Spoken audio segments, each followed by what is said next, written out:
All right, so today we're going to dive into something pretty fascinating.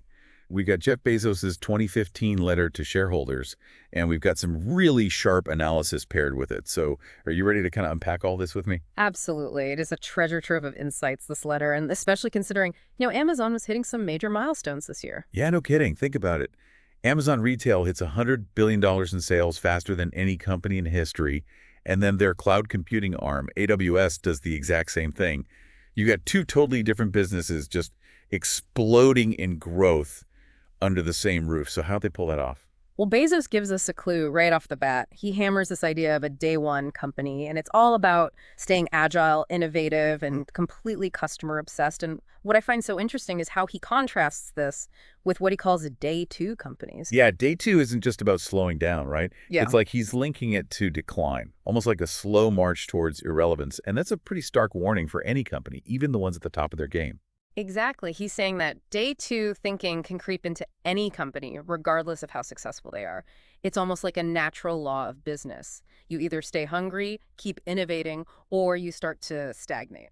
Okay, so how do you avoid becoming a day two company? What's the antidote here? Customer obsession. He is adamant that that is at the core of Amazon's culture. And he even talks about how 90 to 95% of what AWS builds is driven directly by what their customers are asking for. They're not looking over their shoulder at competitors, they're listening to their customers. That's a pretty radical approach, don't you think? Especially in the tech world where everyone seems so obsessed with being the first mover. Right, and just to illustrate this, he points to Amazon Aurora, which is their database engine. Customers wanted a cheaper, higher performing database, and Amazon listened, and Aurora ended up being the fastest growing service in AWS history. So listening to your customers leads to serious growth. But there's another side to this whole day one mentality that I find really interesting. Bezos isn't afraid of failure. In fact, he embraces it. He calls Amazon the best place in the world to fail, which seems kind of counterintuitive at first. It does, but it makes sense when you think about it. He uses this great analogy with baseball. He says, look, in business, just like in baseball, you're going to strike out a lot, but unlike baseball, those home runs, they can be worth 1,000 runs. So it's about taking swings, even if it means striking out. Exactly. It's about understanding that failure is an inevitable part of innovation. You can't be afraid to experiment, to take risks, even if it means failing sometimes. But that takes a certain kind of mindset, doesn't it? You have to be willing to be wrong, to learn from your mistakes, and to keep iterating. Absolutely. And that ties back to the whole day one mentality. It's about having the courage to experiment, to push boundaries, and to constantly learn and adapt. It's about seeing failure not as a setback, but as a stepping stone. And this leads us to another key theme in the letter, long-term thinking. Amazon's always been known for prioritizing long-term growth over short-term profits, and Bezos makes that super explicit here. It's almost radical how he frames this. He's basically saying we will make decisions that might not make sense to Wall Street in the short term, but which will ultimately benefit the company and its customers in the long run. It's like he's playing a different game entirely.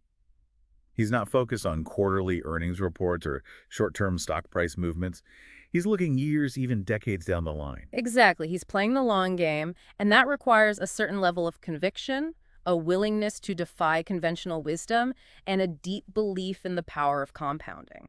And here's the thing, even with all this growth, with Amazon becoming this massive company, Bezos still wants it to operate like a nimble startup. He calls it the invention machine, which is such a great image. It is, and this is where his discussion of type 1 and type 2 decisions comes in. He wants to avoid using that heavy, irreversible type 1 decision-making process for everything. Yeah, because that can bog things down, right? You need to be able to make those smaller reversible type 2 decisions, quickly keep that invention machine humming. But how do you do that in a company as large and complex as Amazon? That's the challenge, isn't it? And it's something we'll delve into further when we look at, the practical implications of this day one thinking. Now you've got these massive pillars of the business, right? Retail, marketplace, AWS. What happens when your invention machine is firing on all cylinders? What's next? Well, Bezos isn't one to rest on his laurels. He explicitly states in the letter that they are actively searching for a fourth pillar of growth. Even at the top of their game, they're already thinking about what's next. It's like they're constantly scanning the horizon, looking for that next big wave. Yeah. That's true. Day one, thinking, isn't it never being satisfied with the status quo, always pushing for more? Absolutely. And this isn't just about new products or services. It's about constantly improving existing ones, relentlessly driving down costs and finding new ways to deliver value to customers. It's a mindset of continuous improvement and innovation. But it's not all about profits and growth, is it? Bezos also dedicates a significant portion of the letter to sustainability and social impact. He talks about things like renewable energy goals for AWS, the frustration-free packaging program, and employee initiatives like career choice. And what's great is that he doesn't just list these programs, he actually gives us a very concrete example. Sherry Warmack, a single mother who used the Career Choice program to get her license to drive an 18-wheeler. Wow, that's a great example of how these programs are making a real difference in people's lives. It humanizes the whole thing and shows that they're not just empty gestures. Exactly, and it really highlights that these initiatives aren't just about corporate social responsibility, they're deeply aligned with Amazon's values and their long-term vision. All right, so we've covered a lot of ground here. The day one mentality, customer obsession, embracing failure, long-term vision, the search for a fourth pillar, and even sustainability. But before we move on to part two, there's one more fascinating thing about this letter that I want to touch on. You're talking about how he includes a reprint of his original 1997 letter to shareholders, right? Yes, it's like a time capsule, a glimpse into the early days of Amazon. And what's incredible is how much of their core philosophy was already there, even back then. It's remarkable, isn't it? You can see the seeds of day one thinking, customer obsession, a focus on long-term value creation, all present in that 1997 letter. So how much of that original vision translated into reality? Yeah. How did those early ideas shape what Amazon became? Well, that's what we'll be unpacking in part two, so stay with us. So we left off talking about how much of Amazon's philosophy was kind of already baked into that 1997 letter. So let's dig into that a bit more. One thing that really stands out to me is how Bezos kind of defines what day one actually looks like in action. Yeah, it's not just a catchy phrase, right? It's a whole approach to decision-making and culture. Yeah. And he talks about resisting proxies, which I'll admit sounded a bit jargony to me at first. Right. It's actually a pretty simple idea, but it has really profound implications. It's about not getting caught up in these superficial metrics or proxies for what actually creates value for the customer. You know, you could have great satisfaction scores, but if you don't understand why customers are happy, you're kind of missing the point. It's like that saying, you can't manage what you don't measure. But Bezos is taking it a step further. Yeah. Right? It's not enough to just measure. You have to truly understand. And that's where his emphasis on true customer obsession comes in. He talks about inventing on behalf of the customer, anticipating their needs before they even know them. Which is a great segue to the whole invention machine idea. It's not enough to just react to customer feedback. You have to be proactive, constantly experimenting and pushing boundaries. Yeah. But doesn't that require a certain tolerance for failure? Absolutely. And that's another area where Bezos' thinking is so different. You know, most companies try to avoid failure at all costs, but he actually sees it as a necessary ingredient for innovation. I love that baseball analogy he uses. You know, you're going to strike out a lot, but those home runs, those big wins, they're worth so much more than the strikeouts. It's such a powerful image, and it really captures his mindset. You know, he's willing to swing for the fences, even if it means striking out a lot along the way, but that takes guts, right? It does, and it also takes a long-term perspective, which is another key theme that we see in both letters. Bezos is adamant that Amazon will always prioritize long-term value creation over short-term profits. And he's willing to make decisions that might not make sense to Wall Street, you know, in the short term, but which he believes will ultimately benefit the company and its customers down the line. That tension between, long-term vision and short-term market pressures is fascinating. Do you think that's a challenge that's unique to publicly traded companies? It's definitely amplified in that context, but honestly, I think any company, regardless of its structure, can fall into the trap of short-termism. You know, it takes real discipline to resist those pressures and to stay focused on the long game. So we've got this long-term vision, we've got a tolerance for failure, and we've got this obsession with the customer. But how do you actually translate those principles into action, especially in a company as large and complex as Amazon? That's where his ideas about high-velocity decision-making come in and avoiding that kind of one-size-fits-all thinking. Remember that type 1 and type 2 decision framework that we talked about? Right, and he specifically warns against applying that heavy type 1 process to every decision. Yeah. You've got to be able to move fast on those smaller reversible type 2 decisions if you want to keep that innovation engine running. Exactly. And he also talks about the importance of decentralization, you know, empowering individuals and small teams to make decisions. This allows for more experimentation, faster iteration, and ultimately more innovation. He also mentions this idea of disagree and commit, which I find really intriguing. It's about having healthy debate, challenging assumptions, but then being able to move forward as a unified team once a decision is made. Yeah, that's such a crucial element of a high-performing culture. You know, you need that balance of constructive dissent and then alignment around execution. It can be tricky, but it's absolutely essential for moving quickly and effectively. It's almost like a microcosm of that day one mentality, right? You're constantly challenging the status quo, pushing for better solutions, but you're also committed to moving forward as a team. And that ties back to something we talked about earlier, the importance of culture. Bezos emphasizes that it's not something you just write down, it's something you build over time through stories of success and failure, through the people you attract, and through the decisions you make. Speaking of people, one thing that really struck me in both letters is how much emphasis Bezos puts on talent. He talks about the importance of hiring and retaining the best and brightest, people who are passionate, innovative, and customer obsessed. Yeah, it's clear that he sees people as the foundation of the company's success. He talks about creating an environment where talented individuals can thrive, take risks, and make a real impact. But it's not just about attracting talent, right? It's about developing it. He talks about initiatives like career choice, which helps employees gain new skills and explore, different career paths. Right, and that goes back to that idea of continuous learning and improvement, which is so central to that day one philosophy. It's not just about the company innovating, it's about the people within the company constantly learning and growing. Now, in the 2015 letter, Bezos talks quite a bit about the importance of sustainability and social impact. Do you see any hints of that in the 1997 letter? It's not as explicitly stated, but you can definitely see the seeds of those ideas, in his commitment to building a long-lasting company, one that's focused on creating value for all stakeholders, not just shareholders. It's almost like sustainability and social impact are natural extensions of that long-term thinking. Right. Right? If you're building a company for the long haul, you have to consider the impact you're having on the world around you. Absolutely, and I think that's a really important takeaway for anyone listening. It's not about choosing between profits and purpose. It's about recognizing that the two can be mutually reinforcing. So we've seen how much of Amazon's DNA was present in that 1997 letter.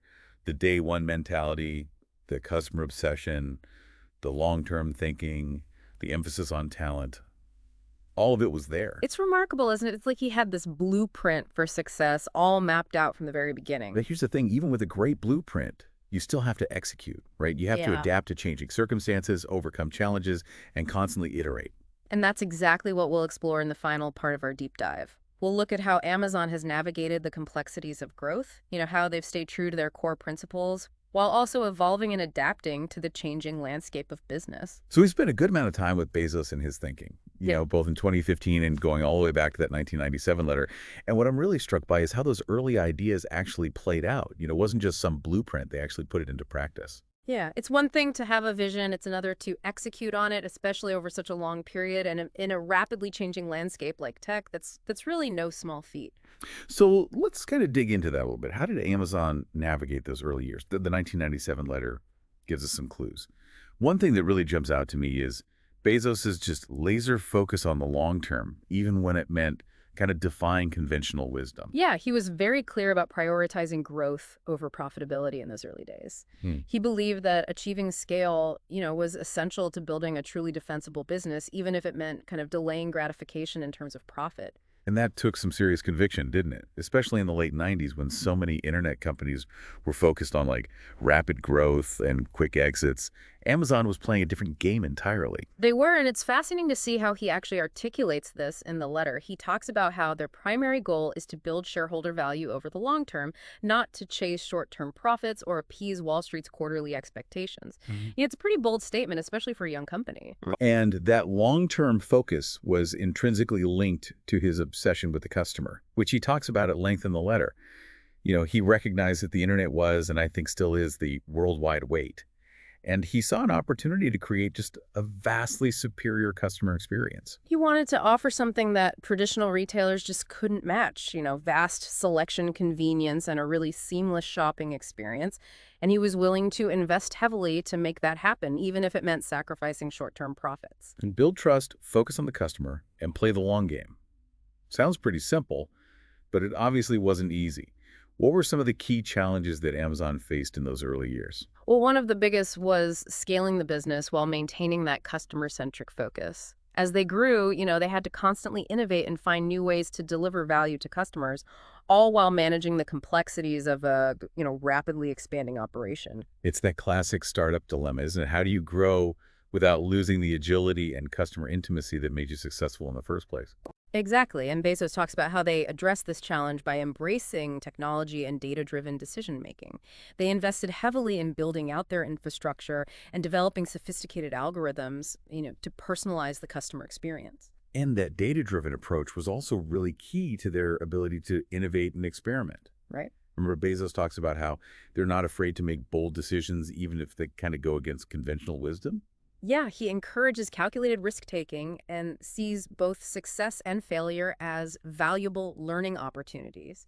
He even talks about how they use data to actually inform their experiments, to measure the results and to iterate quickly based on what they learn. So it's not just about having a gut feeling or a brilliant idea. It's about being able to test and validate those ideas in a really rigorous data-driven way. Exactly, and that's one of the things that I think really sets Amazon apart. They've built a culture of experimentation and data-driven decision-making that allows them to move very quickly and adapt to changing circumstances. Now, another challenge they faced, and I think they continue to face this, is managing public perception and scrutiny, right?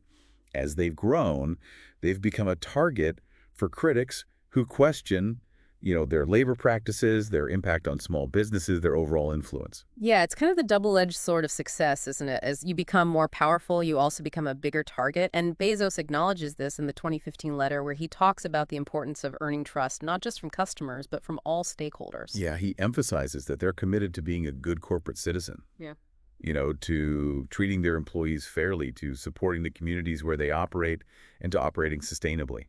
And while they've certainly faced their share of criticism, it's also clear that they've made significant strides in these areas. They've invested heavily in renewable energy, improved their working conditions, and launched a number of initiatives to support small businesses and local communities. It's a good reminder that day one isn't just about internal operations, right? It's also about how you engage with the wider world. Right. And it's an ongoing journey. No company is perfect. And Amazon certainly has its flaws, but what's impressive to me is their willingness to acknowledge those flaws, to learn from their mistakes, and to continuously strive to do better. It's that constant push for improvement, that relentless pursuit of excellence that really defines the day one mentality, wouldn't you say? Absolutely. And it's something that I think we can all learn from regardless of what industry we're in or what role we play, whether you're running a company, leading a team, or just managing your own career, that day one mindset can be incredibly powerful. So as we wrap up this deep dive into Jeff Bezos' letters to shareholders, I think the key takeaway is this: day one isn't just a catchy phrase. It's a philosophy. It's a set of principles that can really guide us toward building truly remarkable things. It's about staying curious, embracing change, being willing to experiment and fail, and always putting the customer first. And it's about recognizing that the journey never really ends. It's always day one. Thanks for joining us on this deep dive, and we'll see you next time for another insightful exploration.